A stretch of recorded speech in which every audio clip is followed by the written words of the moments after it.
Star தமிழின் face to face நிகழ்ச்சி தொடர்கிறது. இன்றைய ஸ்டார் தமிழின் ஃபேஸ் டு ஃபேஸ் நிகழ்ச்சியில் நடன கலைஞரும் அதே போன்று நடிகருமாகிய அப்துல்லா ரியாஸோடு பேசி கொண்டிருக்கின்றோம். ரியாஸ், இப்படி நாங்கள் நிறைய விஷயம் பேசுகிற நேரம் உண்மையிலே ஒரு முக்கியமான விஷயம் உண்டு. இப்போ இந்த நிகழ்ச்சியை நாங்கள் எப்படி தொடங்கணும் என்று சொன்னால், அரசியல் பிரதிநிதிகளை சந்திப்பதாக தான் தொடங்கணும். அப்போ நாங்கள் காலப்போக்கில் இந்த அரசியல் நிகழ்ச்சியை நடத்தி கொண்டிருக்கும் போது எங்களுக்கு அதையும் தாண்டிய பிரச்சனைகள் வந்தது. இப்போ ஒரு அரசியல்வாதிகிட்ட போயிட்டு நாங்கள் கல்வித்துறையில் இருக்கக்கூடிய பிரச்சனைகளை கேட்க இயலாது, தெரியாது. அதானே உண்மை. நான் எல்லா அரசியல்வாதிகளையும் சொல்லலை. ஒரு சிலருக்கு இந்த கல்வி சீர்திருத்தங்கள், என்ன நடக்க போகுது, புதிய கல்வி சீர்திருத்தங்கள், இந்த போன்ற விடயங்களில் அவங்களுக்கு அனுபவம் குறைவாக இருக்கும். அப்படியே அதை பற்றி நாங்கள் பேசிகிட்டு இருக்கும்போது அதே அரசியல்வாதிகள்கிட்ட போய் கலைஞர்களை பற்றி கேட்க முடியாது. நீங்கள் என்ன நடிச்சிங்க, என்ன நடிக்க போகிறீங்க, இல்லாட்டி இலங்கை கலைஞர்கள் எதிர்நோக்கும் பிரச்சனைகள் என்னென்னு கேட்க போகிறோம். ஆகவே தான் இந்த ஃபேஸ் டு ஃபேஸ் நிகழ்ச்சியிலே நாங்கள் பொதுவாக எல்லா துறையினரையும் அழைத்து அவர்கள் எதிர்நோக்கும் பிரச்சனை, அதாவது குறிப்பாக இப்போ நாங்கள் அப்துல்லா ரியாஸை அழைத்திருப்பது கலைஞர்கள் எதிர்நோக்கும் பிரச்சனைகள். அப்போ நீங்கள் நினைக்கலாம், கொழும்பில் வேறு கலைஞர்கள் இருக்கிறாங்க தானே என்று. கொழும்பில் இருக்கிறாங்க. தென் மாகாணத்திலிருந்து கொழும்புக்கு வந்த ஒரு கலைஞர் 15 வயதில் இன்று வரை போராடி பல பிரச்சனைகளை சந்தித்திருப்பீங்க. எங்களோ தெரியும். சாதாரணமாக கொழும்பில் வெளியிலேருந்து ஒருத்தர் கொழும்பில் தங்கியிருந்தேன், இவ்வளோ இன்னல்களுக்கு நீங்கள் முகம் கொடுத்துருப்பீங்க. அப்போ இப்படியெல்லாம் முகம் கொடுத்த ஒரு கலைஞர் எதிர்நோக்கக்கூடிய பிரச்சனைகள் என்ன இல்லையா? நிறைய பிரச்சனைகள் இருக்குது. அந்த மாதிரி நீங்கள் கொழும்புக்கு சந்தித்த பிரச்சனைகள் என்ன? இப்போ தமிழ் சினிமாவில் பார்த்துருக்குறோம், கிராமத்துலேருந்து சென்னைக்கு போவாங்க நடிகர் ஆகிறது. ஆனால் அதை ரியலாக உங்கள்கிட்ட பார்க்குறோம். நீங்கள் கொழும்புக்கு வாரீங்க, என்ன காரணத்துக்காக கொழும்புக்கு வாரீங்க, இல்லாட்டி கொழும்புக்கு எவ்வளோ கஷ்டப்பட்டீங்க? உண்மையிலே ஒரு அது எப்படி சொல்கிறேன்னு தெரியல. ஒரு சின்ன வயசுலேருந்து ஒரு ஆர்வம் கலையில் மட்டும்தான். வீட்லேயும் சொல்லுவாங்க, ஸ்கூல்லேயும் சொல்லுவாங்க, கலையில் படிப்பில் வராது சுத்தமாக. கலையில் தான் என்ன நடனம், பாட்டு பாடுறது, நடனம் நடிக்கிறது, இதே தான். இதை பெருசாக பண்ணணும், சாதிக்கணும், நிறைய விஷயங்கள், நிறைய நல்ல மெசேஜாக கொடுக்கணும் நாட்டுக்குன்றது தான் உண்மையான நோக்கம். நல்ல படைப்புகள் உருவாகணும், எதிர்காலத்தில் நானும் படைப்புகளை உருவாக்கணும் அந்த மாதிரி ஒரு ஆசையில கொழும்புக்கு வந்தேன். அப்போ கொழும்புல யார் சரி, நீங்கள் கொழும்புக்கு வார நேரம் உறவினர்கள் யாரும் இருந்தாங்களா, இல்லை நீங்களே படித்து தொழிலுக்கு? சினிமா பேக்ரவுண்ட் எதுவும் இருக்கல. அப்பா ஊரில் தான் இருந்தாரே ஒழிய இங்கே யாரையும் தெரியலை. சாதாரணமாக சினிமாவுக்கு வாரன்னு சொன்னோன்னா அப்பா டிரெக்டராக இருக்கணும், ப்ரொடியூசராக இருக்கணும், அண்ணா சினிமா இண்டஸ்ட்ரியில் இருக்கணும், என்ன சரி எதுவுமே இல்லாமல் சாதாரணமாக எப்படி தேடுறண்டு ஒரு கண்ணை கட்டி கடலில் விட்ட மாதிரி தவிச்சிட்டு இருந்தேன். அப்படி அந்த மாதிரி டைமில் உங்களுக்கு முதல்ல வாய்ப்பு கொடுத்தது யார்? முதல்ல கலைத்துறைக்கு ஒருத்தர் இருக்கார், ஹசன்னு சொல்லி. அவர் இன்வைட் பண்ணார் என்னை ஒரு ப்ரோக்ராமுக்கு. அப்போ அதில் ஒரு கோஆர்டினேட்டர் இருந்தார், சனத்தன்னு சொல்லி. அவர் ஸ்ரீலங்காவில் ஒரு பெரிய கோஆர்டினேட்டர். அவர் தான் கொமர்ஷியல் எல்லாம் டிரெக்ட் பண்ணுவார். அப்போ அவர் இன்ட்ரடியூஸ் பண்ணார், இவர் கொமர்ஷியலுக்கு செட் ஆகிற மாதிரி இருக்குது, இவரை யூஸ் பண்ணலாம்ண்டு. அப்போ நான் ஆல்ரெடி அவர்கிட்ட சொல்லியிருக்கேன், ஃபோனில் பேசியிருக்கேன். அது மூலமாக அவரோட கொமர்ஷியல் மூலமாக வந்தது வாய்ப்புகள் தான். கொமர்ஷியல் விளம்பரம் நடிச்சீங்க. என்ன விளம்பரம் அது? மாமைட். மாமைட். அந்த விளம்பரத்தில் நீங்கள் நடிச்சீங்க. அதாவது சின்ன ஆரம்பத்தில் நடித்தது. அதுதான் உங்களோட ஆரம்பம். அந்த ஆரம்பத்தில் இருந்து வந்தது தான் இந்த. நிறைய பிரச்சனைகளுக்கு மூஞ்சி கொடுத்த என்னண்டா மூஞ்சி கொடுக்கறது எப்படின்னா வாய்ப்புகள் தேடி போகிற காலம். இப்போண்டா நம்மளை தெரியும், அப்போ பேசுவாங்க, அவங்களா பேசுவாங்க. நாம் எதுவும் இல்லாமல் தேடி போகல யாரும் என்னடா இது என்னமே சாதிச்சதில்லை, நீங்கள் யார் என்ன மாதிரி நிறைய படிகள் ஏறி ஏறி ஏறி மாடல் பேங்க்ஸ்களுக்கு போய் ரிஜெக்ட் ஆகியிருக்கேன். நிறைய மாடலிங்கும் ஸ்டார்டிங்கில் செஞ்சீங்க. அதில் அது எப்படி பண்ணுறேன்னு தெரியாது, போய் போய் பேத்து வாய்ப்புகள் கேட்பேன். அதுலேயும் ரிஜெக்ட் ஆகி வந்தது தான் இந்த பயணம். எதுவும் கடினமான விஷயங்கள் நீங்கள் சந்தித்து இருக்கிறீங்க இல்லையா? அப்போ குடும்பங்களில் இருக்க சில நேரம் இப்படித்தான். இப்போ ஒரு ஒரு ஒரு வீட்டில் நீங்கள் 15 வயதுன்னு சொல்கிறீங்க, ஆனால் ஒரு வீட்டில் என்ன எதிர்பார்ப்பாங்க அப்படின்னு சொன்னால், ஒரு 15, 16, 17 ஒரு படிப்பு முடித்த பிறகு தொழிலுக்கு போகணும், அந்த பிள்ளையால் அந்த மகனால் வீட்டுக்கு உழைப்பு வரணும், அப்படி தானே எதிர்பார்க்குறது. ஆனால் நீங்கள் கலைத்துறைக்கு வந்துட்டீங்கன்னு எதிர்ப்பு இருந்திருக்குமே, ஏன் இதில் போனீங்கன்ட்டு? ஆமாம், சாதாரணமாக நான் ஒரு முஸ்லீம்ஸ் விரும்ப மாட்டாங்க பெருசாக இந்த என்னடா நடிப்பு நாடகம் உண்டு. இருந்தாலும் அதையும் தாண்டி வீட்டில் பிரச்சனை, அம்மா சப்போர்ட் அப்பாவும் இருந்தது. என்ன சரி சாதிக்கிறேன்டா, ஓகே சம்பாரிச்சுட்டு நீ சாதி என்ற மாதிரி. இல்லை சம்பாதிக்கிறல்ல முதல் சாதிச்சுட்டு தான் சம்பாதிக்கும்ன்ற மாதிரி ஃபெமிலியில் எல்லாரும் சப்போர்ட் பண்ணினாங்க. அடுத்தது ரிலேஷன்ஸ் வந்து ஒவ்வொரு மாதிரி சொன்னாங்க. இல்லை அவர் ஷைத்தானோட இணைகிறாரு அது மாதிரி எல்லாம் சொன்னாங்க. அதாவது இந்த கலைத்துறையே அவங்க அப்படிதான் பார்க்குறாங்க. அப்படி பார்க்குறாங்க. அதாவது உங்களோட கலாச்சாரத்தில் அப்படி இருக்குன்றதால அதாவது சினிமா துறையை ஈடுபடக்கூடாது.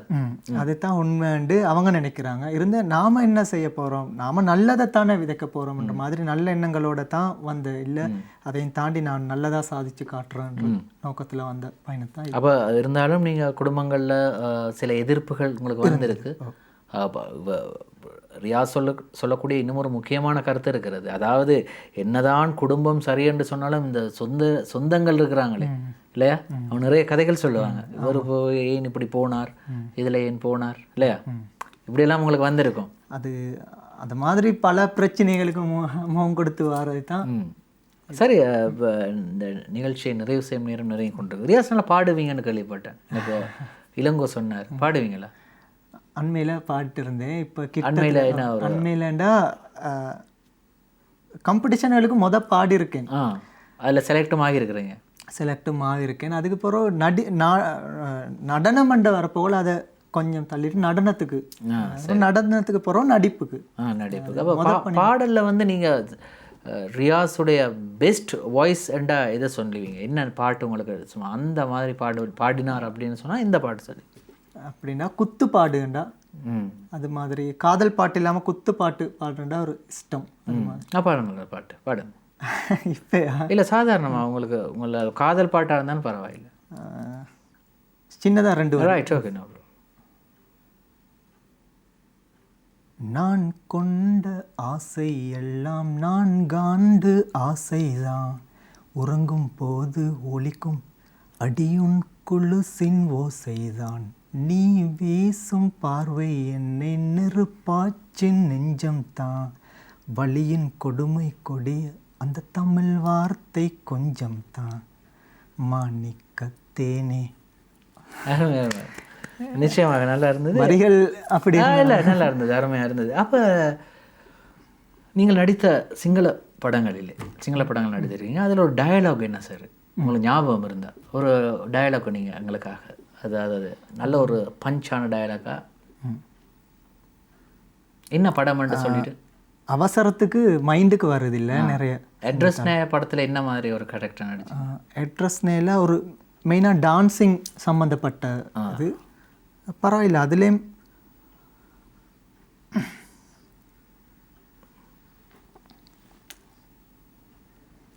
චේතනා අපේ තාත්තා කියපු දේවල් ඔයා විශ්වාස කරන්න එපා. මං මුලින්ම ඔයාට කිව්වනේ අපේ තාත්තා විරුද්ධ වුණොත් මම මේ දේවල්ට සම්බන්ධයි. මං හදවතින්ම කියනවා මං ඔයාට කැමති කියලා. ෆැමිලි බෑග්ග්‍රවුන්ඩ් එක මට අදාළ වෙන්නේ චේතනා. மா விஸ்வாச கரண்ண. சரி, அதாவது இது அட்ரஸ்னே படத்தில் உங்களோட டயலாக்?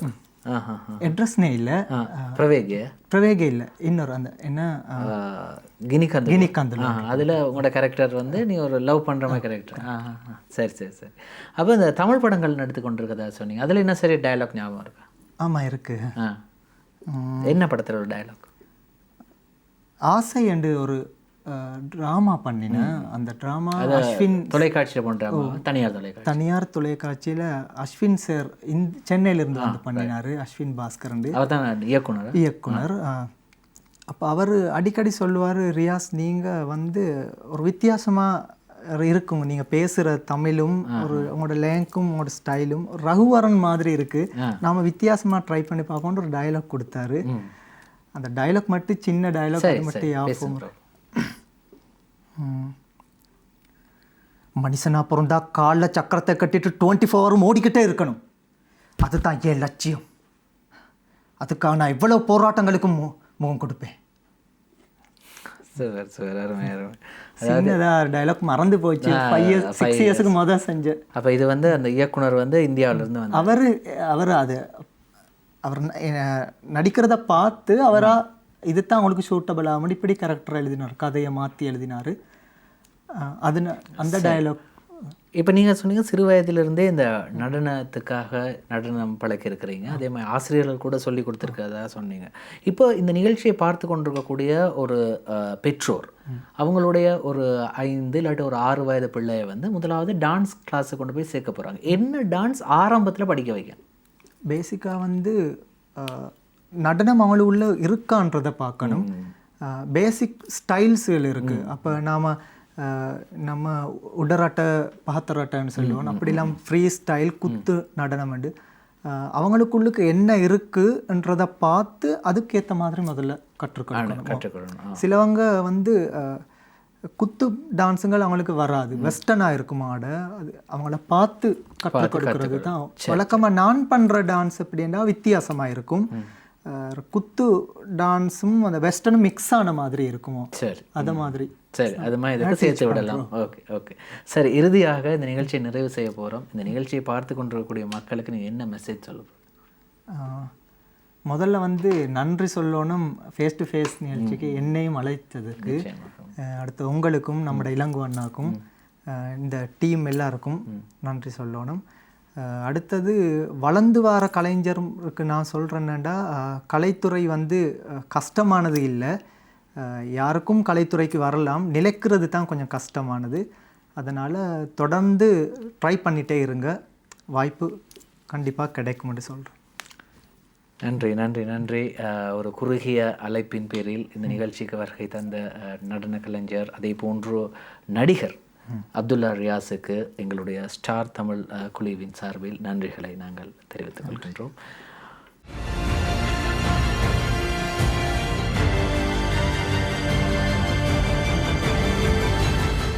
மற்றும் ஒரு ஸ்டார் தமிழின் ஃபேஸ் டு ஃபேஸ் நிகழ்ச்சியில் உங்கள் அனைவரையும் சந்திக்கும் வரை விடைபெறுகின்றோம். நன்றி, வணக்கம்.